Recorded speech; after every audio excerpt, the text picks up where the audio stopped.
the Spurs News Podcast, your home for all things Tottenham Hotspur.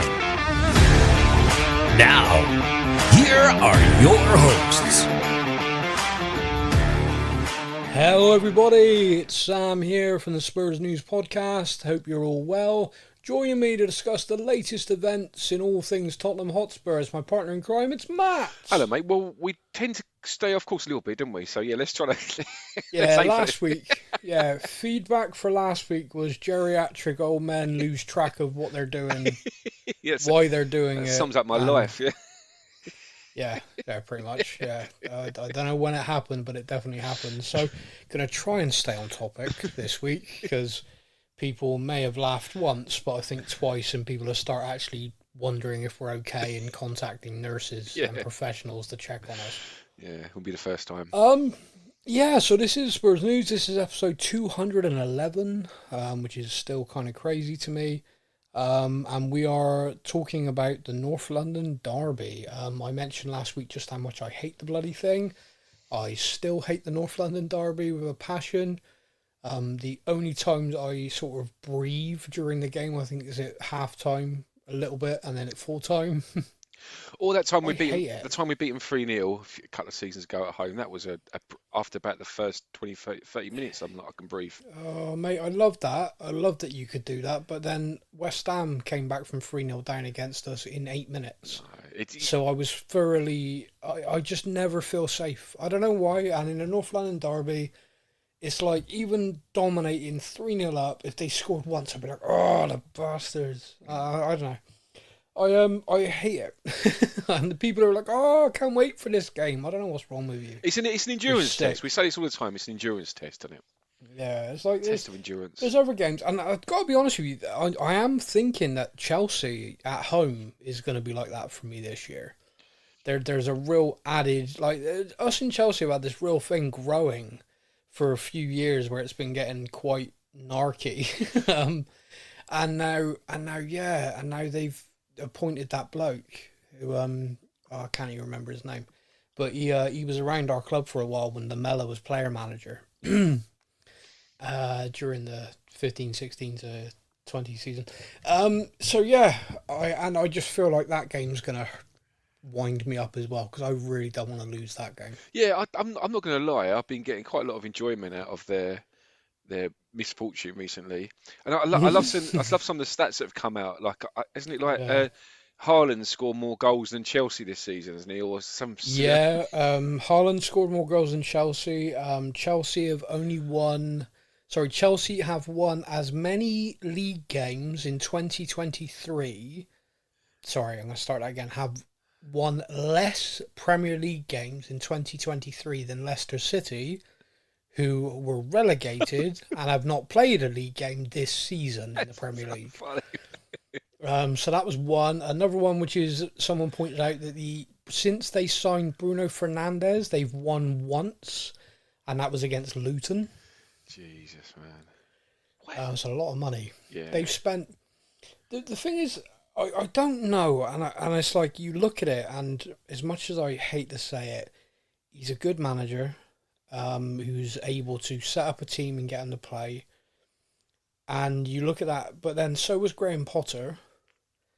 And you just sort of like look through it and you just wonder what is actually going wrong at that football club. And the only thing I can think of is, rather than when they're recruiting, looking at the personalities and how they gel and creating a team and a work ethic and everything, they're basically just buying star men everywhere they can, thinking, well, they're bloody good, let's buy them.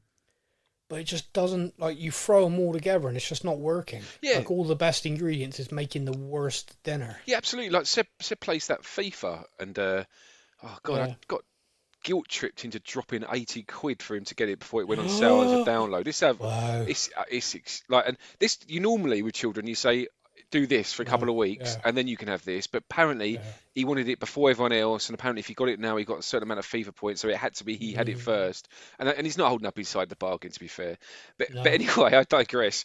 On that FIFA, he sometimes he'll like get all the best players, and you can have the past and present, like Pele and Ginola and all that, and I say to him, why don't you put them in the same team. He says no, Dad, because with this FIFA, it has like how they get on with each other. So you could Yeah. have all the best, like the top players, but if they don't get play well together, it's not the best team. And it's the same with this with Wow. Chelsea, Yeah. isn't it? Okay. That It's works. Yeah, Yeah. it's the same with Chelsea, isn't it? You can buy the best players. You can spend £1 billion on players, but Yeah. You literally have spent a billion. yeah, Yeah. but if they're not gonna gel with each other, then I you're mean, wasting your money, aren't you? that is probably my favourite stat is that Chelsea have spent more under Todd Bowley than ENIC have spent at Tottenham. Whatever. And yeah, and I because I looked at that and I went, nah, that can't be, nah, that's not right. That's 20 something years. You can argue about the players they've signed, but they have spent the money. Yeah. And then someone broke it down, and I was like, holy crap, that's far too close. That is insane, isn't it? But that's I'm not actually criticising us. Like I'm looking at that going, oh yeah, we've spent like 100 odd million here, 100 million here. We've recouped this. Sorry, it's like the net spend figure. Yeah, It's sure. like, so I'm like, okay, yeah, yeah, we've actually invested quite a lot. Fair play, the club's actually put their money where their mouth is on a number of occasions, and then Chelsea have done this. Oh, okay, you've spent 150 million on a player, given him a 10-year contract, and he's basically arrived at Chelsea on like 100 grand a week and has sat down and gone, I'm not moving. Yeah. I'm fine. I'm here for 10 years, mate. Yeah, madness. But North London derby, going into this game, always, even if we're in great form or whatever, and they were crap, I'd still don't like it. Going into it, the one question mark I had in my head. So this season, the first thing, I mean, you didn't do this show together because you were still on holiday, but the League Cup, going into that, it was a question over my mind, which is, can Ange motivate the squad players as well as he does the first 11? And it was something that Pochettino failed to do. Jose and Conte, I don't even think they tried. That other bloke, I'm not even sure he was aware he had a squad. Like, who are you? So, let alone a youth team. So it was a question mark, and we made a massive amount of changes. We had no cohesion. It was the worst performance of the season so far, and it fell apart. And afterwards, I was kind of like, okay, so that's the first question mark for me. Unfortunately, it's a bit of a fail. Now, don't get me wrong, it wasn't a massive black mark because I've not actually seen any manager do There that you go, for us. exactly. Yeah. I've seen it at other clubs, and I've seen like squad players come in, and I think, bloody hell, why is it at this club every squad player's playing like, oh, I could win the shirt? But at Tottenham, they come on like, oh, have I got to? Oh, God, can I just sit on the bench and earn my money again? I mean, that's what I normally do. I miss my bench. That's how it looks anyway. So this was kind of like, okay, so for me, this is going to be a new test. This is a North London derby, which immediately means it's going to be an atmosphere to contend with, even at their shithole. I mean, the Emirates Stadium, sorry, I should use the official name. Yeah.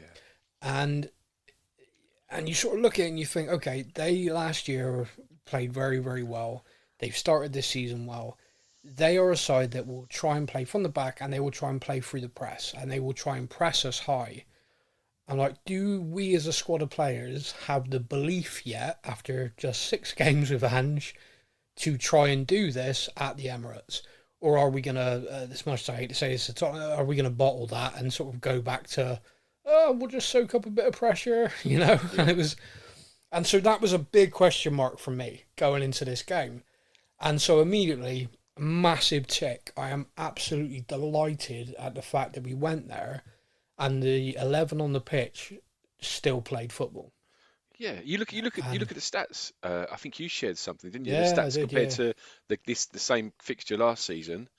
Like we Yeah. had more possession than them, far more passes than they did. We were playing more football than them, weren't we? Yeah, I mean, this season we had 53% possession. The same fixture last year, we were in the 30s, like There you go. 31, 32. It is. I watched the game, and we're going to go for it goal by goal. So they opened the scoring. A really unfortunate own goal for QT. What were your thoughts on it? I mean, were you watching the game? Were you listening? Yeah, I was. And do you know, you say unfortunate. You know, I've got so much love for Romero. I really Yeah. have. And I think Gary Neville sort of alluded to it, and I kind of agreed with him. It was a waft, wasn't it? Do you think it was Yeah. a bit of a amateurish waft? I just think you. Oh, But then okay. again, look, No, look, I didn't. look. I'm passing judgment like I'm like an ex-professional or Yeah. something. I've never been in that position, but I don't No. know. Is it an instinctual thing? I mean, Yeah, I thought it was I didn't look at it and think, oh, you didn't have to do that. Do you know what I mean? I kind of looked at it and went, he's tried to just get rid of that, and that's, 9 times out of 10 he connects properly, and that leaves the box. yeah, But that unfortunately one time. So I did. I mean, it happens. I mean, Van der Ven, who I think's a phenomenal defender, has already scored 2 own goals this season. I think Cutie's now catching him up. yeah. That's what you So did the it. two of them are running close. But one of the things that cause I'm sort of watching that and I think, oh, why is it always against them?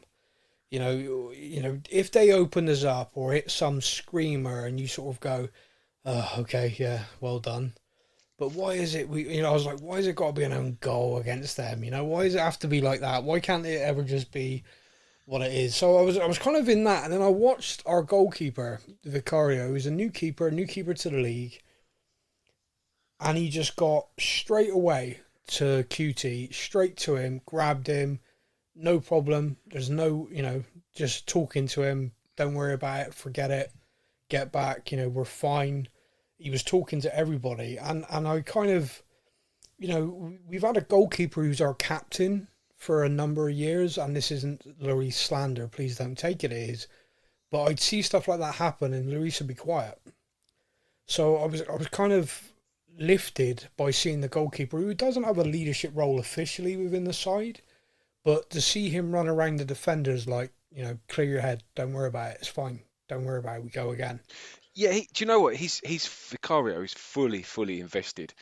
Yes. What I love, and I don't know if I sent it to put in the Spurs news a little WhatsApp chat, because I've seen multiple angles of all the games that we've had recently, and I don't know if you've seen this one, and it's when we play Sheffield United, and when Kulusevski scored that second goal. And you ran the length of the pitch. Yeah, have you seen it? First of all, it focuses on the bench, and then you see Sonny and I think Ben Davies and a couple run off, and then they run, and then suddenly out of nowhere, Vicario flies past, right? Just jumps on him. And don't get me wrong, like I'm sure other goalkeepers would do that, but then when you think about it, is that something Lloris would have done? I don't think it necessarily would have been. He did it in the Champions League when Lucas scored. Oh yeah, but yeah, I think that's very exceptional. But I feel like they're invested, aren't? Yeah, he's coming, and one of the things that Ange's done better than I think we've had a manager in a long time is the signings have come in and fully coys. They're fully invested. Yes. And a lot of that I think stems from the conversations he's had with them. Every signing mentioned, I spoke with the manager and he talked about this and he talked about that. And it almost feels like they've arrived at the club on day one fully primed of, this is what I expect. You are here because I want you here. Not a director of football, not, anything like that. It's me. They've put you in front of me and I've said yes. And now I'm ringing you to say I want you at my club. Yeah. You're going to be my first choice. I trust you. I back you. And one of the things they're all saying as well is he says to them constantly, you try it. If it fails, that's on me because I'm telling you to do it. So be brave. Yeah. I want you to play out from the back. I want you to push and press from the back. So if you get caught out and they score, on me. I love that. Absolutely love that. And you can, like Maddison lost the ball twice. And he said at half time, he came in thinking, oh, here we go. The manager's going to dig me out. And he went over to him and said, keep trying it. I'm proud of you. Wow.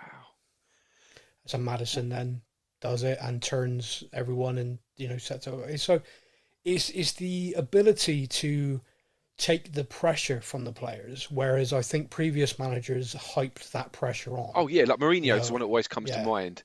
The pressure he put them players under. Yeah, you could see they were terrified. They were terrified. Like if they lost the ball, they'd like not run after it. They'd almost just like die on the pitch. Like, oh, it's better to die here. It's better to die here. My life's over. Yeah, that's why we used to capitulate so much under him. Yeah, because just the fear set in, didn't it? Yeah. And then, of course, Conte and him would then dig them out over it as well. Of course, I mean, Jose less publicly, but Conte definitely. The mentality is all wrong. 100%. This whole football club is this. Yep. It basically just gaslit an entire a fandom, and you only realise quite how toxic it is when someone who just seems to be a genuine human being comes in and starts talking to players as if they're humans. You know what? It came up on it come up on a feed somewhere, like of a video of a press conference that Ange Postecoglou did, and I know it was a few days ago as well, because it was talking about or a week or so ago, because he was talking about Richarlison and what he was going through psychologically. And honestly, I was listening to it and I was thinking, not only is he a breath of fresh air for Spurs, he's like a breath of fresh air for me. Like, it's just I love listening to him. He just like, and he was saying in there, like, like, all right, he might be a good football player, all right, he might have a lot of money, but that doesn't make him immune from problems. He said, we've all got something going on. He said, as human beings, we've all got something going on in our heads at any one point, and it's how you deal with it, how you get past it, the help you get. And I'm like, this guy just gets it. He just gets, like, life, doesn't he? I saw someone a while ago saying perhaps us appointing someone who has had to work his entire life to get to where he is far more appreciative of where he is, and also, just like you just said, just gets it, has been around real people, real situations his whole life, and has had to work, graft, get there. He wasn't a footballer at one of the top clubs, which meant that when he retired, he got offered top club jobs right away. He literally had to start from nowhere to get where he is. And at the moment, and I'm going to say at the moment, just to caveat it, like you, every press conference, there's at least one quote I think, wow, that's helpful to life and football and everything. Yeah, completely. So in the game, like I said, they went 1-0 up. What did, and this is when I just, did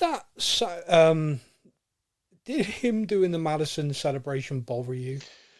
A lot of people are pissed about it, and I'm just like, no, there's clearly something been said between the two of them. They're obviously mate. I mean, the international, when they play for England, they get on. You can tell they get on quite well. So he's probably said, look, if I score, I'm gonna take the mickey out of your celebration. Yeah. But look, to be fair, post game, Maddison was like making remarks that were just like, didn't he say something like he was probably still doing it when I turned him for the first cup? Yeah. There you go.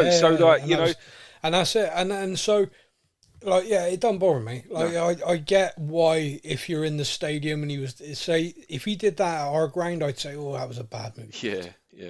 That wasn't sensible. But he did it, and like you just said, Maddison then turned him, left him for dead, plays the ball to Sonny, and it's 1-1. Do you know when Sonny scored, Sam, as well?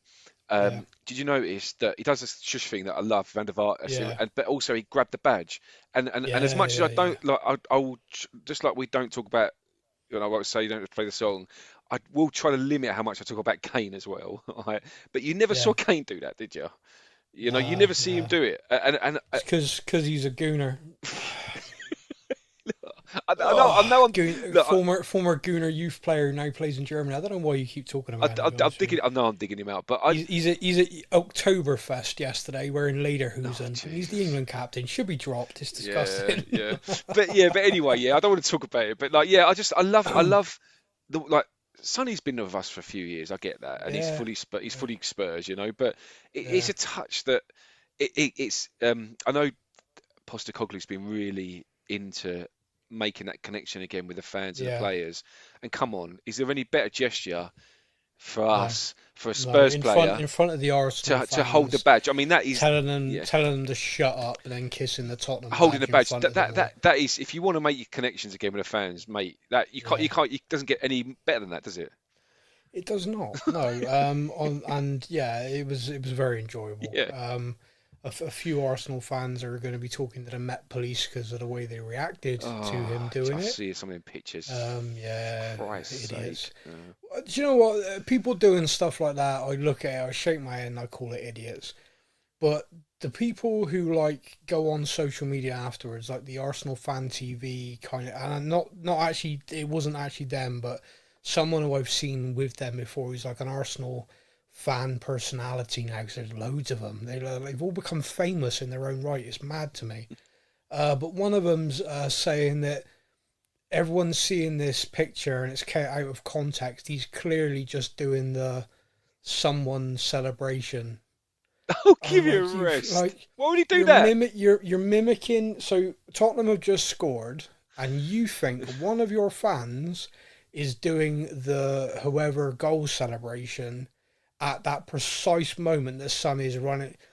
I mean, you can't actually believe that bullshit coming out of your mouth, but to actually have the audacity to tweet it is like on another level. Do you know what it reminds me of, Sam? Do you remember years ago that goalkeeper? I forget his name now. Yes, and he the Nazi he was doing, right, and he claimed that he had an itchy lip at the same time as he was calling over one of his mates. Yeah, I know. Yeah, I thought of that straight away. I was like, oh yeah, everyone who does that's just got an itchy lip and wanted to stretch their arm at the exact moment whilst doing a weird walk. Yeah, friggin' idiot. Do you know, talking about fans, just quickly, do we know if that guy's all right? We know we was talking about last week. Have you still heard anything? Is he all right? No, I understand he's still falling. He's still rolling. The club have just added it as an attraction. You got to pay a pound, you get to watch the guy just keep rolling out of the stadium. They're taking him to the Skywalk next. Go for it, mate. I know you went up on Twitter. I was hoping that he'd be like, I'm all right, guys. I was kind of hoping someone somewhere would point out to us that the guy's alive and well. I'd like to think that it would have been announced if like someone got seriously hurt and I'd stop laughing about it, but right now, just seeing that. And what makes it even funnier is the end result. Like, that guy went through all of that. He sat in an emergency room, and then we scored 2 goals in the added time. I mean, that's just brutal. Anyway. So half time, I took a breath, and I was just happy that we were playing football. I was just happy that we were in the game. I was happy that I thought they had good moments. We had good moments. And so, I kind of just felt, okay, here we go again. I've got another half of this. I think always in the back of my mind, I think Arsenal are going to sneak it. And I don't know why, but I always have this, 98th minute. And I think I even tweeted last week I was complimenting the league on adding time properly now. This week, feels like this is going to bite me in the ass. Yeah. It's like, you could imagine, like, we're going to dominate the second half, be all over them, and then they're going to score in, like, the 100th minute, and I'm going to cry. So I was kind of, like, just like a bit of dread, and then, of course, I saw the penalty incident, and I thought, well, that's going to get given. And it's like, all that stuff I was dreading, that's going to be... And it's like, I think, again, I tweeted, like, cute is just having a day, isn't he? I know that's the 11th player that's happened to in Premier League history to score an own goal and give away a penalty in the same game. 11. I'd have thought it was rarer than that, but yeah, the 11th player, the first time it's ever happened to a Tottenham player.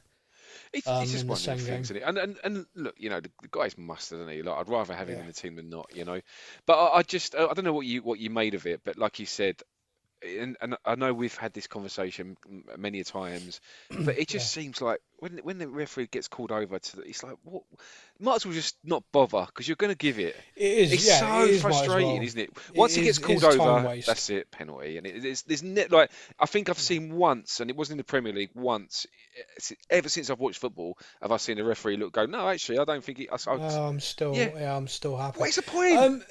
To be honest with you, it's one of those decisions where I look at it and I don't think Romero could do anything different. Nope. But because his hand's up, it's a penalty. I know everyone's gonna have a view on it or whatever, but if it was the other end, I'd be livid if we weren't given that. But if you look, you must have seen this. There's a side-by-side picture of his hand, that penalty, and then the penalty that wasn't given against Man United. The same thing, exactly the same. Yeah. So look, where's the? That's down to officiating being so crap in this country. Jermaine Genius called him out and got forced to apologise. Yeah. His language was bad. I agree, but to be honest with you, the level of officiating is so poor. More people do need to call them out.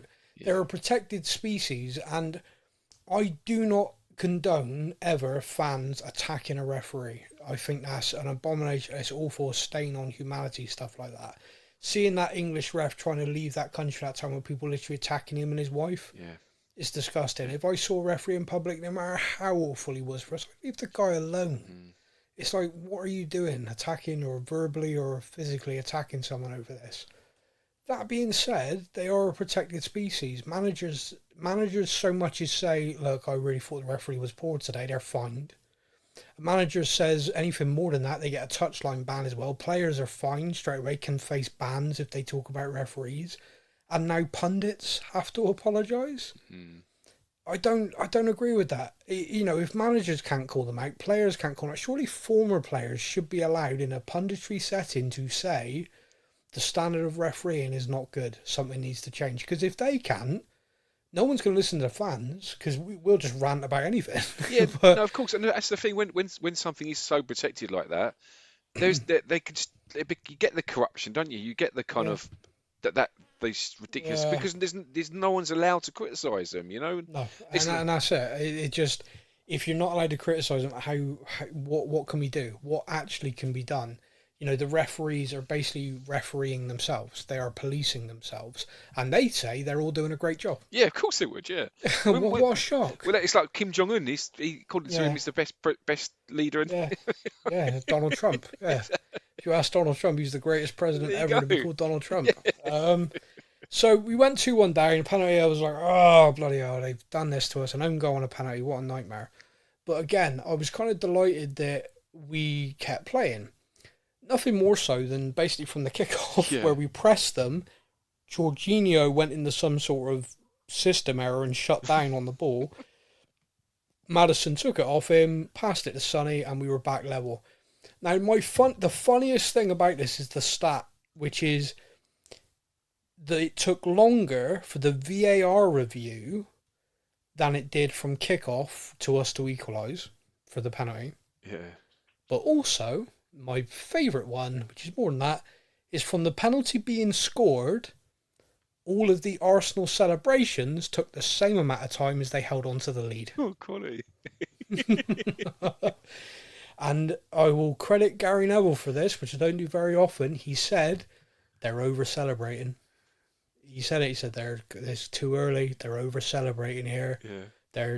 They've gone, and I think they did. They switched off, and I think we pressed them straight away and took the ball and scored. And oh, poor old Arteta looked like he was going to burst into tears. It was such a sad sight. Do you know what the sublimeness though of the pass and the shot? Yeah, They're perfect. both just Yeah. mustered them two, aren't they? They really Yeah, are. yeah, and there's I hope this season Sonny scores 20, 30 goals, and I hope Maddison sets them all up, and then next season we have the same, and we can get rid of that record with that other gooner idiot who played for us that Sonny had with him, and we can put that in the bin.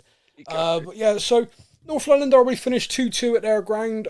Personally, I'm very happy with that. I think that if someone had offered me a point before kickoff, I'd have said yes, please. Yes, very, very much so. I was saying to Seb when it got to about 75 minutes, I was like, I will take a Desmond right now, please, please, just blow the whistle, you know.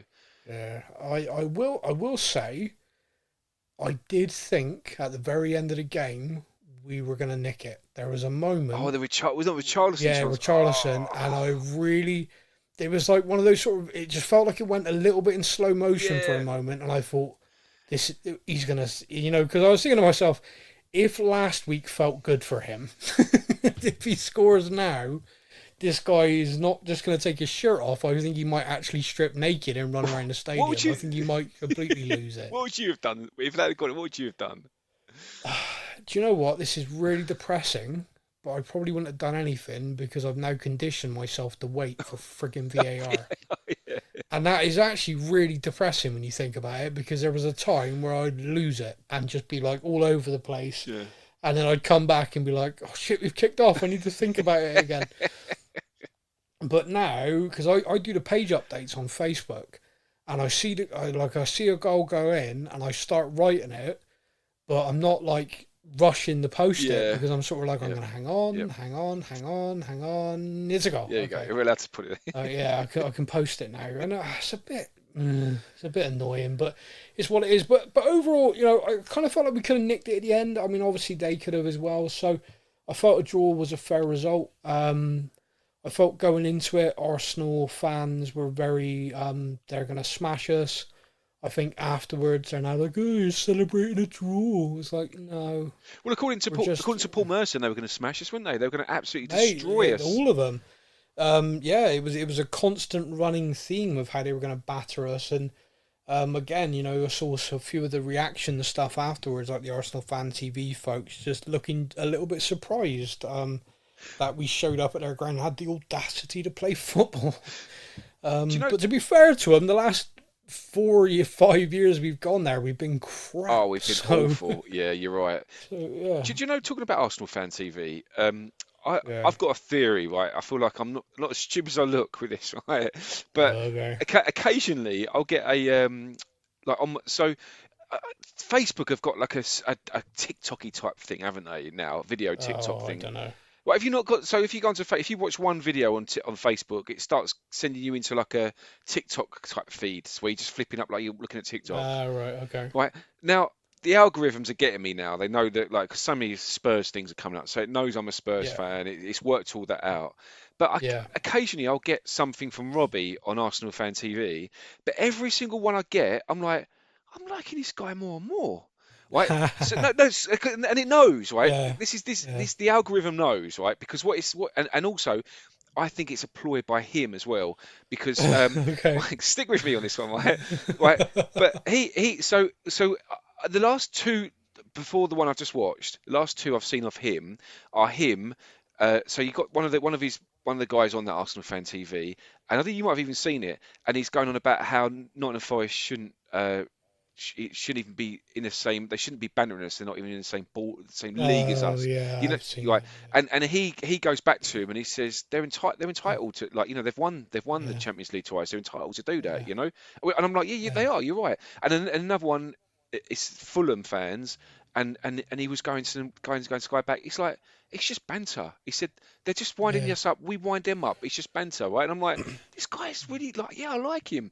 And then anyway, the last one that appeared after the Arsenal game is a little clip of him saying, yeah, he said we didn't deserve to win that game. He said they played better than us, and I'm like, I'm starting to like this guy now, So it's, you'll be a fan of Arsenal fans. Yeah, I love it anyway when we beat him. I've never really disliked him. He's an Arsenal fan, so there's banter, but I've never disliked him. I always thought he was quite fair in what he was doing. The one thing I would say I dislike, and he will argue this till he's blue in the face, I'm sure, is that Arsenal Fan TV made money out of Arsenal being crap. Oh yeah, 100%. And if you are a fan of a football club, to basically find a way to profit from, and like there's a load of, and they did, and he made, and fair play, I guess, but like to me, I couldn't do that. Like when we've been poor the last few years, and we could have gone viral having mad rants and interviewing fans outside the stadium going ballistic,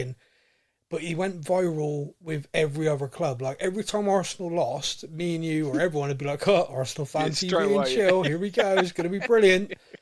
But the tens of thousands, hundreds of thousands, millions of us, of other fans watching it, ka-ching. Yep, 100%. And they just made a fortune. And they did it off the back of Arsenal going from being good to being crap for a number of years. Yeah. And now they're sort of back doing it again. And it's like, well, yeah, I don't dislike Robbie, but I don't like that. Yeah. I don't think that was ever a good thing. No, that makes sense. And it's also made a number of real moronic assholes household names now, which I find just abhorrent. Yeah. But anyway, speaking of fans, we have questions from fellow Tottenham fans and fans of the podcast. So let's see what they got to say this week. Now it's time for your comments from our social media.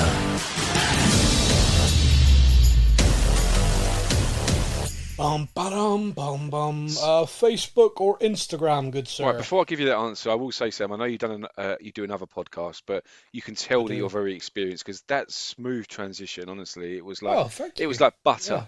Yeah. Thank you. It's like, yes, that was like, it's like I do this at least 3 times a week nowadays. Well, let's go Instagram first. So my other show this week, for the first time, we did a Q&A show, which is basically people who listen. We talk about movies and stuff, and we got we talk about some of the Star Wars shows and Marvel shows, and we got like 30, 40, 50,000 people listen at different times. And it's mad. When I think about that, it's like sitting in the middle of the Tottenham Hotspur Stadium talking about a TV show. Yeah. It's kind of insane. And so we did this thing where a few people had messaged in saying like, oh, can you do a show which is like Q&A and it'd be fun. I was like, oh, no, that'd be crap. It's like talking about a film, talking about a TV show. I've got a topic to talk about. Talking about me, nah, no one's going to enjoy that. And people kept pestering us for it. So I said about 3-4 weeks ago, I was like, look, if people do really want this, send in questions. I thought we'd get about 10, maybe 20. We ended up answering 105 questions over a 2.5 hour podcast. No way. Oh, I was exhausted. Oh, any interesting questions? Any ones you want to share on this podcast? Someone asked what my favourite dinosaur was. I enjoyed that one. That was a good question. What's your answer? Stegosaurus. Oh, okay. Do you? Here we go. This one. Have you seen that viral thing about men think about the Roman Empire? No. Okay, there's this viral thing about like all men think about the Roman Empire all the time, and I was like, not really. Yeah. But then this came up. It's like, name your favourite dinosaur, and there's 3 of us, 2 guys and a woman on the podcast, and the 2 guys just said a dinosaur straight away, and she was like, I don't think I've ever really thought about it. I was like, yeah. I said, well, the next time you're with your husband and he's silent, you wonder what he's on thinking about. He's thinking about his favourite dinosaur. Yeah, you can. There's something you can ask any bloke, and he'll say immediately what his favourite dinosaur is. We all should know that, like osmosis. But anyway, sorry. Did you say Instagram? Yes, let's go Instagram first. I'm delighted to say we have 1 comment from Instagram, and that person has his own theme. Now it's time for a comment from Island Brother. Definitely my favourite thing I've ever done. Do you know what? Every time I play it, I'm just dancing. Yeah, but listen, I've been back from a holiday for a few weeks now, and it's making me want to go back. You're missing this. Island Brother says, let the good times flow. What a game. Really thought we would have won it, but a point is improvement, not to mention the mentality displayed to keep going. We keep playing the way Big Ange demands. To a man, the boys did the badge proud. I agree with all of that. My question pertains to the recent sacking of the scouting boss at Tottenham. Are there systems in place to carry on the excellent work that we've seen? Udogie, Van der Ven, Basuma, Madison have come in and immediately raised this team to new levels. Just hoping the future recruitment can match those signings. Hope you're all well. Come on, you Spurs. That kind of caught me a little bit. And I've not seen a great deal written in terms of a real detailed reason why. I think the reason why it surprised me was because I kept hearing that he was working really closely with Ange and they were getting on really well. And I kept thinking to myself, well, if that's the case, then why in the hell have we just got rid of him? Have we got rid of him, though, or did he leave? No, we ended his contract. Right. Okay. Now, there's no suggestion there was any reason. He didn't show up drunk or punch someone or something. So, it would just appear that Scott Munn is finally arrived in his role as footballing director for the football club, and he is set to appoint a director of football. And I'm guessing he's clearly got someone lined up who we've just not announced yet. And they don't want this guy. They want to come in and do their thing. It is a little bit worrying when our recruitment is finally moved to a modern, data-driven process, and we as a fans are seeing signings come in who are good and are playing well. I would say that this guy was leading the recruitment this summer only, and he was actually still working with Paratici, who was working on a consultancy basis. So Vicario, for example, Udogie last year was Paratici, Sarr was Paratici. So this guy was purely looking at the data this year on players we had identified already, and then he was making his recommendations to Ange, who was then saying, yeah, this guy, that guy, based on the recommendations being made. My hope is the success we are seeing with these signings will mean that the club do not step away from that, regardless of who's doing it. Because I mentioned it on the podcast a little while ago, just an example of the way things are being looked at now and the difference. I think I was talking to Stefan, so I'll repeat it just in case you didn't hear it, which is a key example, and this was explained to me by a scout, by the way. That's why I use this as an example. He said a typical metric for Tottenham, if you're looking for a creative midfielder, is how many assists this guy's got over the last few years. So you look at these two midfielders, similar age, similar statistics, similar attributes. One guy last season had like 20 key passes and got 18 assists. And this other guy had like 60 key passes but only got 2 assists. Tottenham have been signing the guy with the multiple assists, big money, and he's come to the Premier League and not done very well. And then you look at them again and you go, okay, well, that guy who had 20 key passes and 18 goals was playing with Erling Haaland. Yeah. And you give Haaland the ball, 99% of the time he'll score. Whereas the other guy was playing with Johnny One Eye, who basically can't hit a barn door, can hit a cow's house with a banjo. So he was putting the ball on the frigging plate for him constantly, and he was skying it all over the place.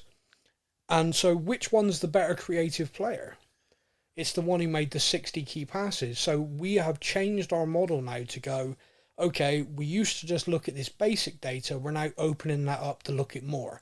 It sounds ridiculously simplistic to the point, why in the hell haven't we always done it this way? Yeah, that's exactly what I'm thinking, Sam, yeah. But you got to look at anyone who's worked in any job in any environment.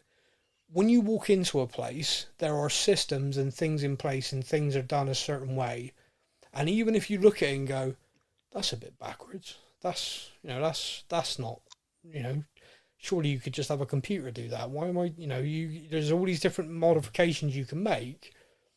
You just sort of, within a few weeks of doing the job, you're into the system, if that makes any sort of sense. No, it does, actually. It does. And so the way Tottenham handled their recruitment was 1990s at best, I guess, and that's just me saying that. People have tried to modernise it in the past. Paul Mitchell tried, but he had a very abrasive way of dealing with Daniel Levy and it just didn't work. A couple of other scouts in the past have tried to recommend players, but we've sort of steered away because we deemed that they were not proven, because these players were not getting the assists and getting the goals. They were the ones doing the key passes and not getting there. But then you look at it now, and the model we've actually sort of taken is the Brighton model. Look at the way Brighton recruit. Brighton have got an incredible recruitment record. Ridiculous. They bring players in, they play very well in the Premier League, and then they sell them to Chelsea for about 100 million. Yeah, they've made a fortune. I'd love to know what their net is. Oh, it's going to be beautiful Yeah. for them. Because not only have they done that, is they just keep going. Yeah. They've not dropped off. They're like second in the table. Yeah, like seriously, there is a feeling amongst certain people right now that Brighton could do a Leicester this season. Just watching them, and you're like, they're just quietly doing everything right. They're quietly battering teams. But you look at the you look at the players they've sold. We got Basuma off them, didn't we? They've sold McAllister. They just signed Arsenal. someone else no one's ever heard of, and they just come in and just keep going. The machine keeps towing. Yeah. But the whole idea, that is a recruitment model based on being a selling club, and that's not to be disparaging of Brighton, but basically Brighton have built this model to emulate almost Ajax in Holland, which is you generate your young players, you sign smartly from other clubs when they're young, you develop them, they come into a system and an environment that they play football they're comfortable with, they look bloody good, and we sell them, and that is how this club builds. And then Brighton right now have got into Europe, they're pushing high up into the table, so the test will be, can that model sustain that, or will they have to change their model to sustain that? It'd be interesting. Anyway, it'd be interesting regardless of what happens. But yeah, so our recruitment has changed. If it were to revert back, I'd be devastated, because it's been something I've been feeling like putting my head through a wall for years with our recruitment. Frustration over identifying players and then doing nothing with it. You know, like, oh, that guy's brilliant, and everyone going, yeah, he is brilliant, and Tottenham going, yeah, but last season, he only got 2 assists, and then someone signs him, and he's, phenomenal, and you just left there, like I said, hitting your head for a wall. I like that young Croatian dude that we've bought that's going to play for us. Yeah, 16 years old and 12 million quid. Yeah. I mean, I don't know about you at 16. I certainly wouldn't worth 12 million quid, man. Well, it just shows you, doesn't it? Like, how good I was a packet of Watsits and a jelly baby, maybe, but yeah. Do you know, it's funny, I was thinking about it because I did the post and I really sort of went down a almost depressing thing, like, because obviously I'm 40, and I was like 16 years old, right? Yeah. It's like 16 years old. What was I? And I was like, okay, at 16, I actually did sign rugby. Like, I was on like rugby terms with a club. And I was like, okay, so I'm like, I can actually do like almost like a side-by-side comparison here. And I was like, wow, where did that go wrong? Yeah, 12 million pounds for a 16-year-old who can't even train with us or move to the country till he's 18 due to EU rules. Bloody Brexit. Do you know, just brief? Yeah, I'm going to say anything. Like, I'm trying to stay on topic. Although saying that, and this is quite interesting. It relates to what you're saying about feeling like old and how time goes. I'm in the WhatsApp group, and it is a Spurs WhatsApp group, but they put something on there that's unrelated to Spurs that I found quite interesting. Yeah. Mr. Brightside was released 20 years ago. Yeah, in 2 days. Yeah, right, yeah. 20 years ago, and the Nintendo 64 was released 27 years ago. Yeah. Now, isn't that freaky, right? Because I would have put the N64 miles behind the Mr. Brightside coming out, and it reminded me of. Have you ever seen? There's a TV show on Netflix called Beef? Have you ever seen it? No, I It's haven't. brilliant. So basically, the first episode, these two people are getting a road rage incident. Yeah. And then the way the TV series develops is it's just tit for tat. So one of them tries to get revenge, and it just gets worse and worse and worse. Yeah. But there's a quote in there by one of the characters that when I heard him say it, I'm like, that's really interesting. And the only reason I want to bring it up because thinking about you saying about how time goes and how it, like, thinking about when you were 16. So is this quote, because I found it, I actually picked it up. So time speeds up as you get older, because when you're a year old, that year is 100% of your perception of time. But as you get older, that year is a smaller fraction of the time you've experienced. Yeah. That's proper insightful, isn't it? Right, and I'm thinking now, like, I'm 44, right? And like the weeks are going quick, right? And I'm like, this all needs to slow the fuck down, man. It's all going too quick, right? It's all going way too quick, But yeah, that really made me think when I saw that, But yeah, sorry everyone listening. I won't go off topic. That's all right. Well, I'll read these next few questions out and then sit here and cry for a while. Facebook, Irvin, provided you see it necessary, who would you drop to make room for Bentancur? Sarr for me.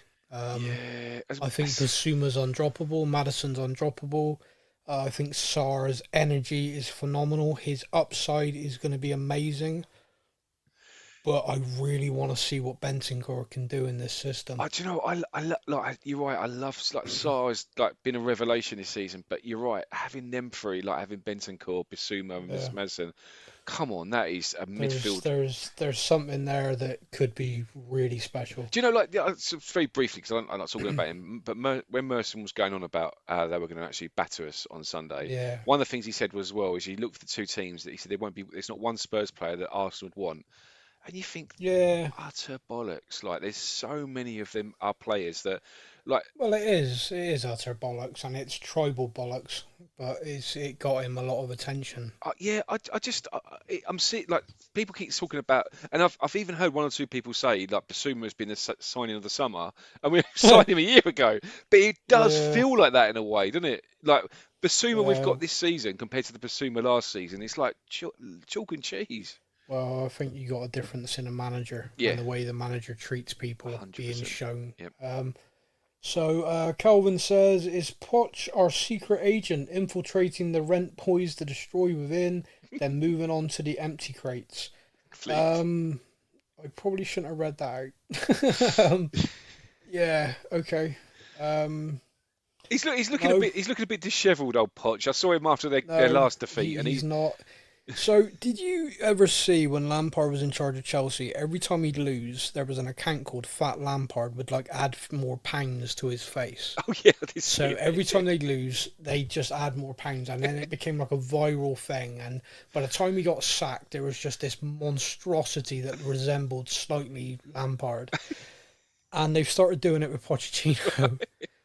And I got to be honest with you, he's starting to resemble it. It's actually a little worrying. I mean, I've said this, and people think I'm just being petty, but he died to me the minute he walked into that club. Yeah. So, regardless, look, I keep trying to think to myself, look, we sacked him, but at the same time, don't go Chelsea, mate. You know, you was with us so long, you know what it means. I've got no issue with someone getting work, right? And that's the way I've tried to look at it. But don't talk to me like you love me and you love everything about me in the club, and say things like, "Oh, I could never manage Espanyol because I was, I could never manage Barcelona because I was Espanyol. I could never manage Arsenal." It's the same thing. You can't not. You were the manager of the Battle of the Bridge. You know what this rivalry is. You've been in the stadium when their fans have been hissing at us to resemble gas chambers, and now you are them. So now, fuck you. You're dead to me. There you go. That's my. I like it. Yeah. The next one. Yeah, that's nice and subtle. Yeah. Next one is from someone whose name I cannot pronounce in a million friggin' years. So I'm going to do my best. Nudakwe Desiree. Please message in and let me know how horrifically I did that and correct me, and I will make sure I get it right in the future. I'm sorry. Is Lloris ever going to play a match? I doubt it. Yeah. I think there would need to be some pretty serious injuries before that happened. And I mean, like, we'd have to lose Vicario, Forster, and Brandon Austin. Why is he still at the club? I don't understand. Why is he still there? Because I do not know this officially, right? This is just purely me trying to rationalise why I think it happened. I think he wanted to go somewhere and finish his career as first choice in Europe. I can completely understand that. And I don't think he is so poor that in a slightly slower league he couldn't have done that. However, every offer he had was second choice. The only offers for first choice were MLS and Saudi, and he didn't want to move his family to Saudi Arabia, which I can completely understand. And I think, with the greatest respect to the MLS, he felt, no, I can still do this. I've not become terrible overnight. He's obviously got self-belief.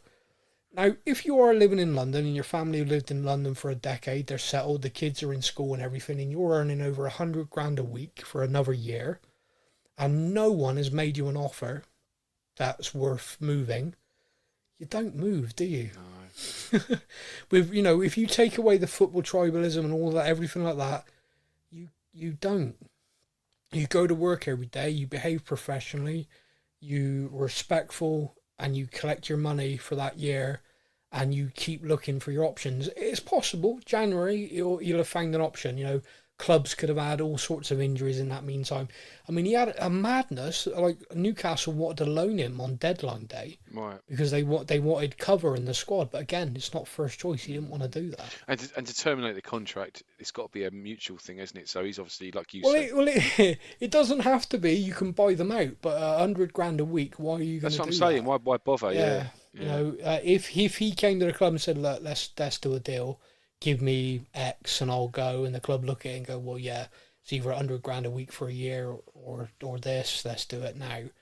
But I don't, he's not unprofessional. He's not nasty or shitty around the place. He's not a problem.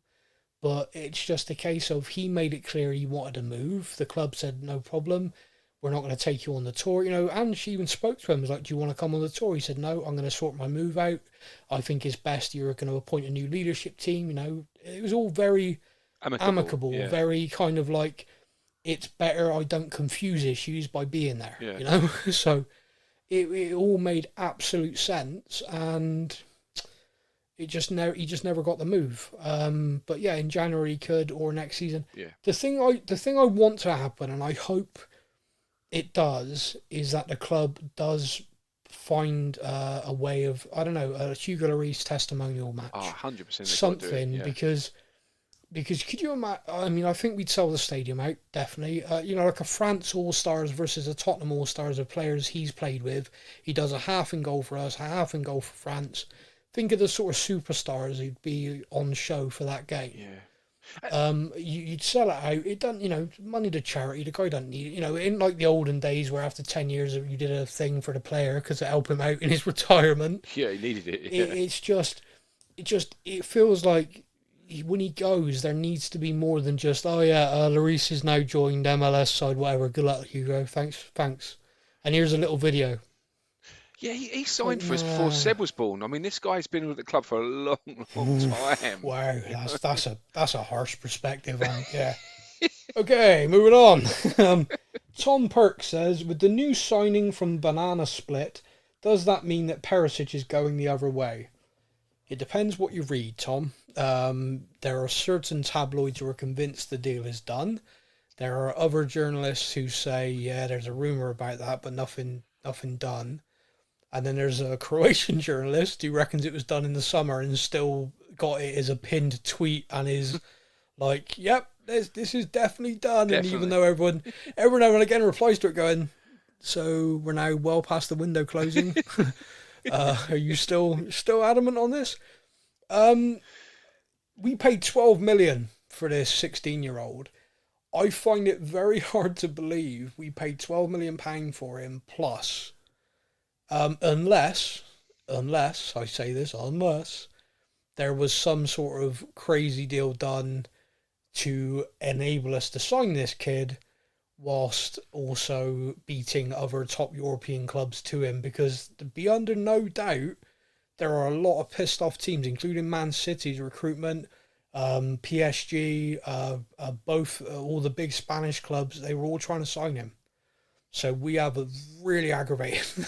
We have annoyed a lot of top clubs by getting there. I mean, that's the thing as well. Like, I know he's going to come in a couple of years' time, but yeah. I mean, look, don't get me wrong. Like, I'm really glad he's coming, but putting my devil's advocate coat on, like why would he have signed for Real Madrid or like, mate, you know what I mean? Like, mate, it is a massive, massive risk for a club to lay out 12 million quid on a 16-year-old. I will tell you now, at 16 years old, I was devoted to rugby. I went running, swimming every single day. I was in the gym, or I was trying everything I could to be a rugby player. At 17 years old, I found girls. And all went wrong. Yep. This kid some woman could walk past him tomorrow and that's it. Do you want to go training? No. What do you want to do? I want to do that. Yeah. So yeah, it is a massive, massive gamble. Obviously, I think the kid's obviously got a massive upside, and I hope he's got good people around him, and I hope he develops, and I hope he's 18 years old, he walks over and we see him walk in the North London, we all go, bloody hell, he's good. This is mad. But from his point of view, why would he choose Tottenham over all those clubs? I'd say two reasons. One, there appears to be a hint, albeit this could just be PR. There is a Tottenham connection with his family due to Luka Modric and him being a massive fan.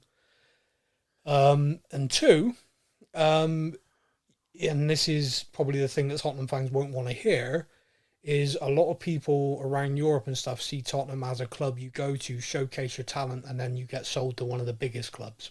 Yeah, Berbatov, Modric. So he would look at that and think, if I go to Real Madrid, I might not ever get a game. And then they'll just loan me here, there, and everywhere. If I go to this club, if I go to Tottenham at 18 years old, I back myself. I think I'm going to arrive at that club and be a contender for the first team. And if he does back himself, and let's say he does do that, and at 18 years old he comes in and he's phenomenal, then 18, 19, 20, he's still going to be in the absolute prime of his career when his contract's coming to an end. And then all of a sudden we're left with this, we got one of the best defenders in the world, and every European superpower wants to sign him from us. And the kid's going, and I got 1 year left on my deal, so you better sell me. So, again, I know that sounds incredibly cynical, but if I'm a manager or an agent managing the kid, that's what I'm telling him. Yeah. Anyway, yes, Tom, and it's Hajduk Split, not Banana Split. Such a silly mistake. And our final one, again from some, I swear to God, people are doing this to me on purpose. Oh, I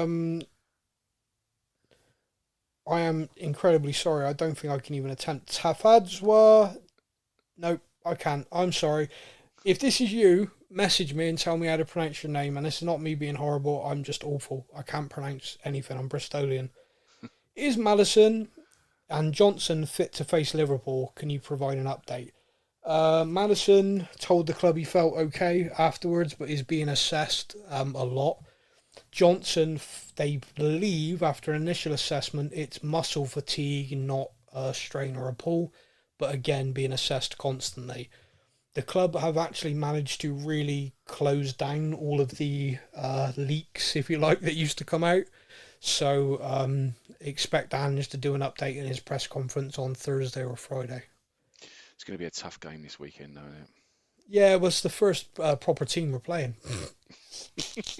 It is, but I'm actually excited by it, and I'll tell you for why. I don't rate Liverpool's defending. This could come back and bite me in the ass, but since last season, I look at them and I don't think they look that great at the back. I really don't, and I've seen teams open them up this season. That doesn't mean that they're not going to score countless against us. I'm not saying we're amazing, but I feel like the way we play, if we've got our first 11 fit and Madison, Sonny through the middle, I think it's going to be a great game. I don't feel that level of dread. Like, if we lose to Liverpool at home and we get battered, I'm going to be gutted. If we lose a really even game, I'm going to be disappointed, but not the end of the world. Against Arsenal, any defeat, it just breaks me. Yeah, so I don't feel that same level of dread. I would love to beat them because it's overdue.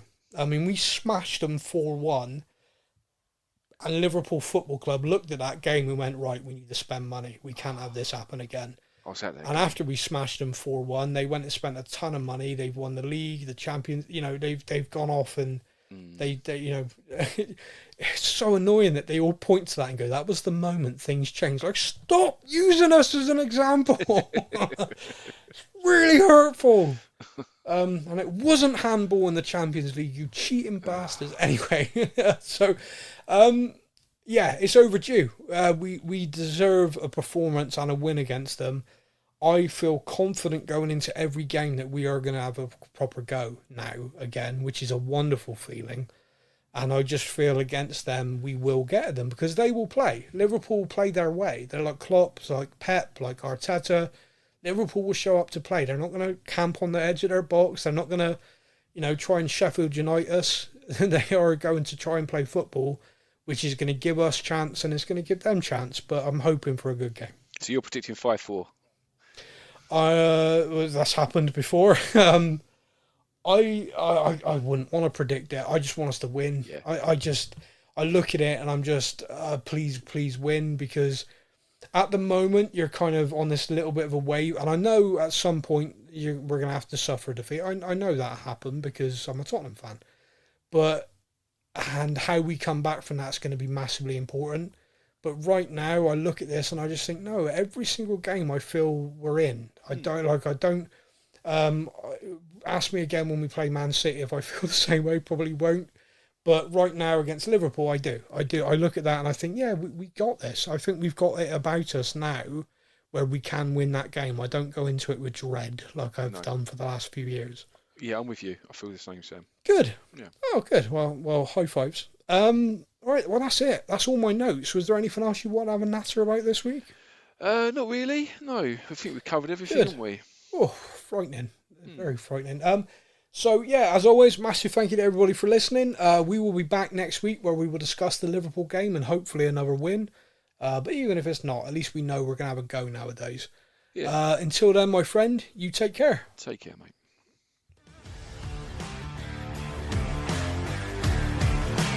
Thank you for listening to the Spurs News Podcast. We hope that you enjoyed the show. Stay up to date with all things Tottenham. Follow us on social media. All links are in the podcast description.